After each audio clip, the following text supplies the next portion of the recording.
સરકારશ્રીનો આભાર માનું છું કે આવા એક મોસ્ટ ઇમ્પોર્ટન્ટ અસાઇનમેન્ટ જે પોલીસમાં કહેવાય છે, ડીજીપી તરીકે આપણે અહીંયા અપોઇન્ટ કર્યા માનનીય મુખ્યમંત્રીશ્રી અને માનનીય નાયબ મુખ્યમંત્રીશ્રીના. જે પોલીસની કામગીરી છે એ આપણે કહેવાય છે કે જે મુખ્ય કામગીરી આપણે જ્યારે ટ્રેનિંગમાં પણ શીખવીએ અને પછી પર પ્રિવેન્શન, ડિટેક્શન અને investigation of crime and maintenance of law and order, એટલે ગુનાને અટકાવવાનું, ગુનાને શોધવાનું, એની તપાસ બરાબર થાય અને લો એન્ડ ઓર્ડર બરાબર રહે. એ અમારી જે મેઇન પ્રાથમિકતા છે એને જ ગણીએ. આ સિવાય ઘણા બધા પડકારો છે આપણા પોલીસની સામે, ચાહે ડ્રગનું દૂષણ હોય કે સાયબર ક્રાઇમ હોય કે ટ્રાફિકની સમસ્યા, એ તમામ ઉપર પણ આપણું ધ્યાન રહેશે. ટેકનોલોજીનો આપણે બહુ વધારે ઉપયોગ કરવા માંગીએ. એમાં પણ જે સીસીટીવી છે એ કહી શકીએ કે આજકાલ મોસ્ટ ઇમ્પોર્ટન્ટ એને જ ગણાય.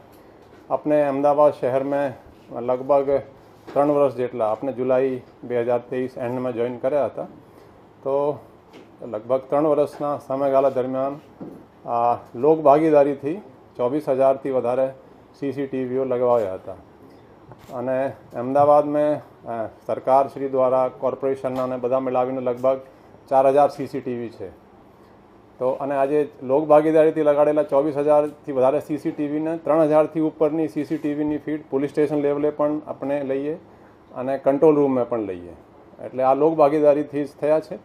તો એ આપણે ફર્સ્ટ પ્રાયોરિટીમાં અમુકમાં જે અમુક પ્રાયોરિટીમાં આને પણ આપણે પૂરા સ્ટેટમાં જે અમુક સિટીઝ છે લોક ભાગીદારીથી વધારેમાં વધારે સીસીટીવી લગાય, એ આપણે પ્રાથમિકતા રહેશે.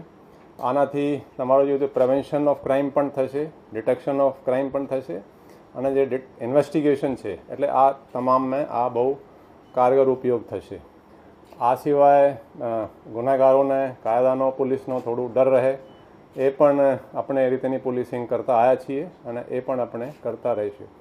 આ સિવાય જે પબ્લિક ગ્રીવાન્સ રિડ્રેસલ સિસ્ટમ છે, એટલે લોકોને પોલીસ સ્ટેશન તેમજ જિલ્લામાં જ એ લોકોનો જે કંઈ ન્યાય છે એ ત્યાં જ મળી જાય. એ લોકોને અહીંયા સચિવાલય સુધી કે ડીજી ઓફિસ સુધી કે ઉપરી અધિકારી સુધી નહીં આવવું પડે, એ રીતેની પણ આપણે એફર્ટ્સ કરીએ, વ્યવસ્થા ગોઠવીએ. આ આપણે અમુક પ્રાયોરિટી છે. ડ્રગના દૂષણ જે વધી રહ્યા છે એના માટે આપણે જેટલા એફર્ટ્સ છે, અમદાવાદમાં પણ ખાસા એફર્ટ્સ કર્યા છે. આખા સ્ટેટમાં એન્ટી નાર્કોટિક ટાસ્ક ફોર્સ પણ એના પણ પ્રોસેસ ચાલી રહ્યા છે. એ શરૂ થશે તો એ ડ્રગ્સના આપણે ખાસ પ્રાયોરિટી આપવાના છીએ. આ સિવાય સાયબર ક્રાઇમ પણ એક મોટો પડકાર તરીકે ઊભો થઈ રહ્યો છે. અમદાવાદમાં અમને એમના કન્ટિન્યુઅસ ટ્રેનિંગના પણ સિસ્ટમ ગોઠવ્યા છે.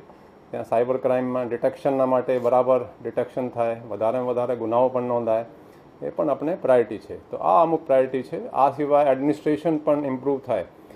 જે બધા જ પ્રાયોરિટી છે ડીજી ઓફિસમાં, ખાસ કરીને વહીવટ થોડું એડમિનિસ્ટ્રેશન બરાબર ચાલે, એ પણ આપણે એક પ્રાયોરિટીમાં રહેશે.